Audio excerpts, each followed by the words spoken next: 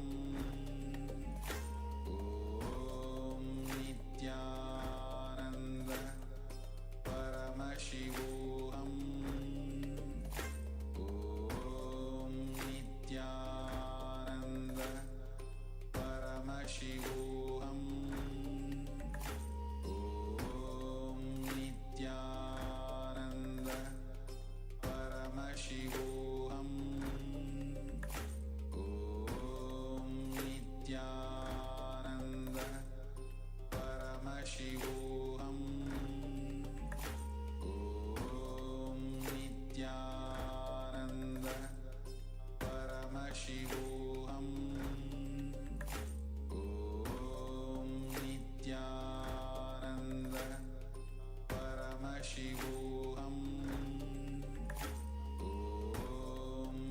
Nityananda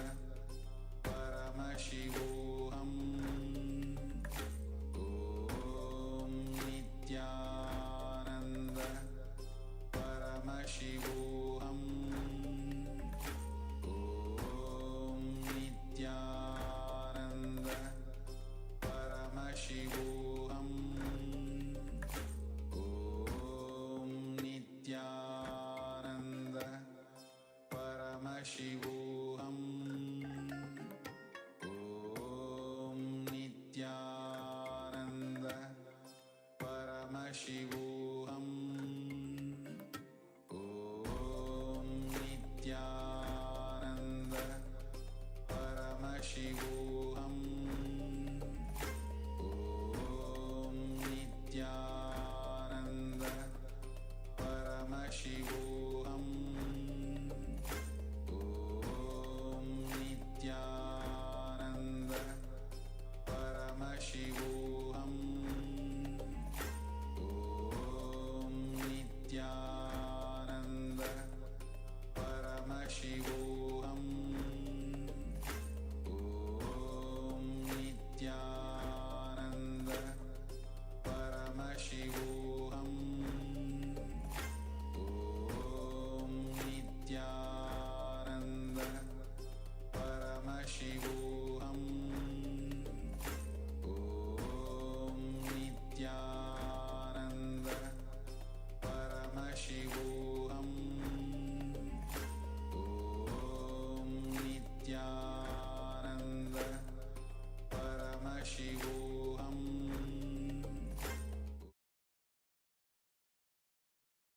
Yes, Nityanandam everyone. We are now going to move on to the next session of the day. We've been covering many topics. The next topic is going to be chakra awareness. Can you give me the gist? What you understand under the term chakra? Until now, what have you learned about chakras? Let us know in the chat. Yes, requesting all participants to please come on camera for the session and share your powerful cognitions that you have received so far today and throughout this program. Just take a moment, come on camera and share whatever you cognize about chakras. Yes, I hope the audio quality is better now. You can all see me and hear me. Please wave your hand.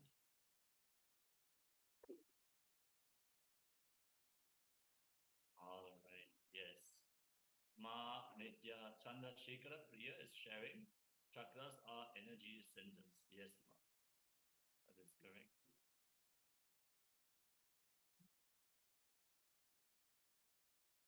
All right, I see more participants are typing. But now let us enter into this topic of chakra awareness. First, catch this thought current. Who of you, like, you can maybe share in the chat, who of you enjoy to just lay in bed for a little bit longer in the morning? You wake up and you feel, oh, it is so warm and cozy. Let me just stay in bed for a little bit longer, maybe 10 minutes, just give me some time. We all would have experienced this. Yes. Sometimes, yes. Yes. Yeah. Understand, there is a very subtle thought current which is happening. Understand, the intense craving for rest brings diseases which will put you in bed. Intense craving for rest. Actually, if you see any advertisement for resorts, beach resorts especially, if you see a photograph, beautiful beach, easy resting chair, somebody resting, and the moment you see that, immediately something starts happening in you. You feel that you should also be lying like that, completely resting. You feel like you should be in that position, totally peacefulness, the deep peace. The moment you see that, something in you is awakened. That's what is called intense craving for tamas, which is the inertness, unmoving, the stagnation. Understand, if you really find out the beach, find the same location, the same chair that you see in that image, and lie down, you will not have that same peace which you visualize. Till you exhaust the tamas, the engrams, lethargic engrams you carry in the physical layer, you actually cannot rest. Many of you would have experienced in the nighttime. You lay down and you feel tired, but you lay down and actually the rest is not happening. How many of you have experienced that? You lay down, but the deep rest that all of you would also have experienced at some point, it just does not happen. Not like that. See, again, till you exhaust the tamas, the tamasic engrams, the lethargic engrams you carry in the physical layer, you cannot rest. Your desire for rest will not let you rest. Please understand. People have asked Swamiji, how can you say that, Swamiji? My desire for rest does not let me rest. It naturally has to let me rest, no? No, it won't work because it is from engrams. It is from samskaras. It is hangovers from the past. It is not actually your body asking you to rest. It is just that the engrams, you have basically programmed your body to request rest. There's like a feedback system installed on your body that tells you, oh, it would be great to take rest, while the body is actually fully capable of performing many more actions. And the more and more you decide to give in to that pattern, naturally it gets strengthened.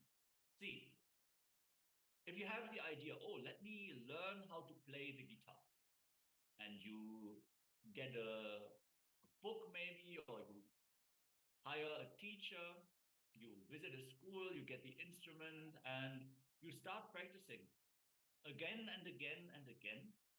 The muscle memory to play the guitar will get strengthened in you. And over time, you will actually learn how to play the guitar. The same way, if you decide, oh, I feel I could rest a little bit, and you lay down and rest. Sometimes maybe you might take a nap over the day. You decide to lay down tomorrow or the day after tomorrow. At the same time, your body will say, oh, actually, I could take some rest. And again, if you decide to follow that pattern, that idea, that pattern will get strengthened in you, and your body will crave for rest at that period of time.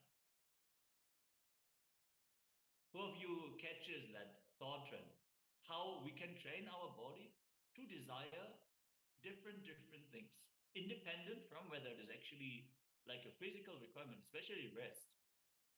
You would have had days where you've been working the whole day, you've been exhausting your body, exhausting your mind, exhausting your possibilities. And at the end of the day, you lie down and you just fall asleep. And in the next morning, you wake up feeling great about yourself, because you have exhausted everything that you can do in the physical and mental layer. But if you're bored, if you're not moving the whole day and you decide to sleep, you will see rest will not happen.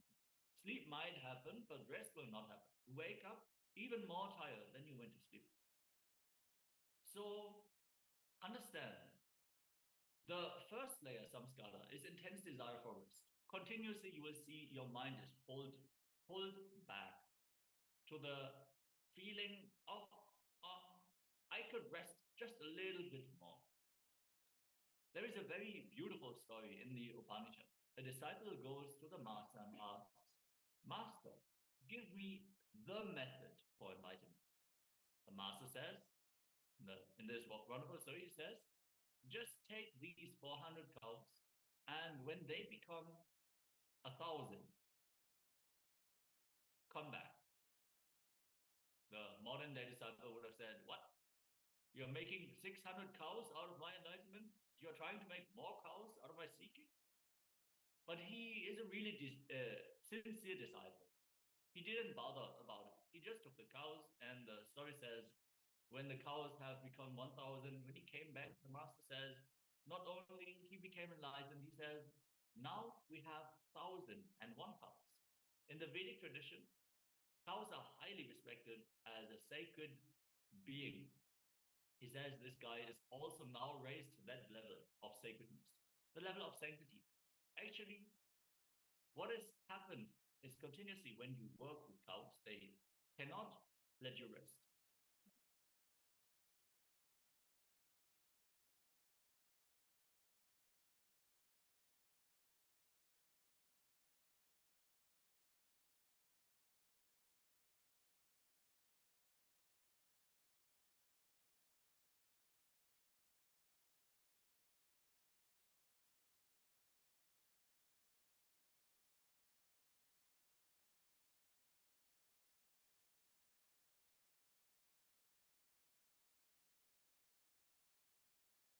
Completing with the participants, it seems that this segment has already been covered today, so we are going to move on.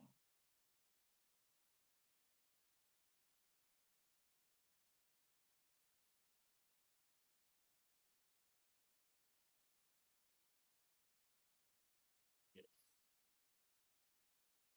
So we're going to move on to another very powerful topic, another very powerful technique. Actually, it is much more than a technique. It is a straight way to enlightenment. It is a directory shift, so to say. Understand what is unclutching. Unclutching is a space of complete restful awareness, where you're not touching to any thought, any emotion, any desire, where you are not transferring the stress and load created by one thought to the other thought, and carrying that load constantly.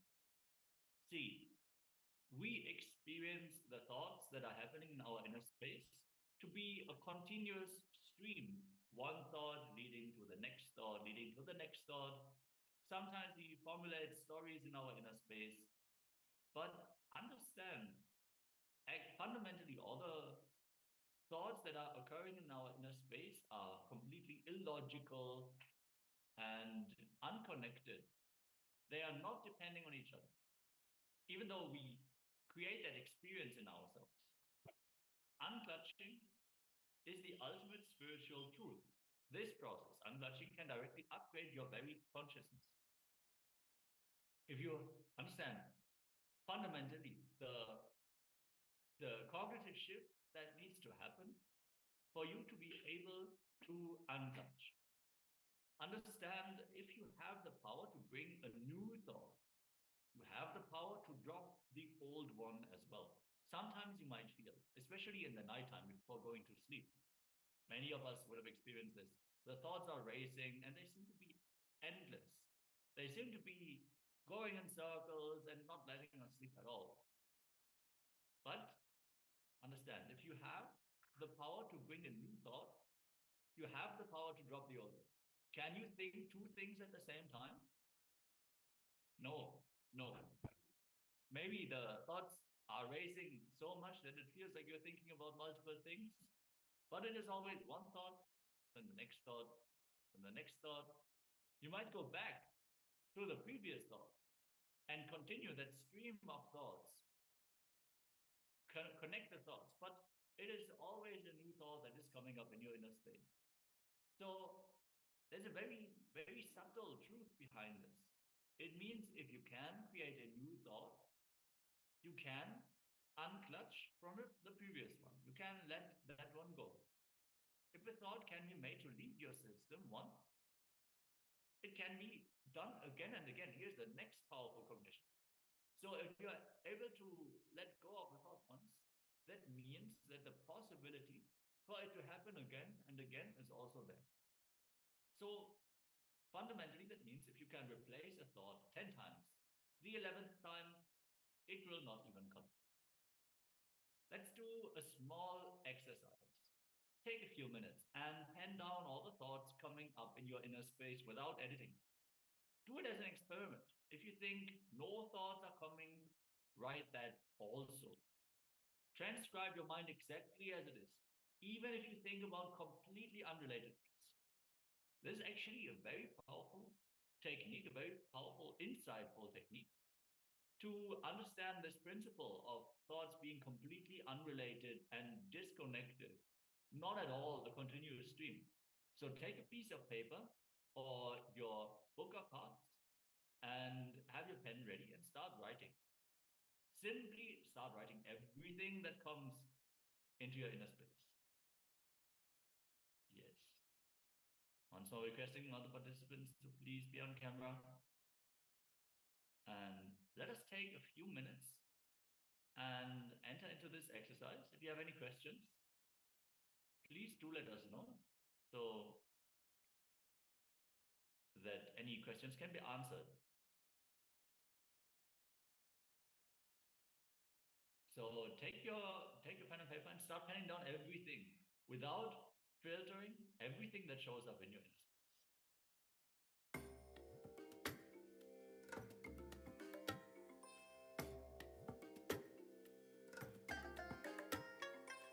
I bless you all.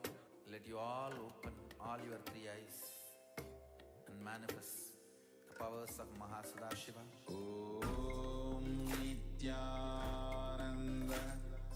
Paramashivoham. Om Nithyananda Paramashivoham. Om Nithyananda Paramashivoham. Om Nithyananda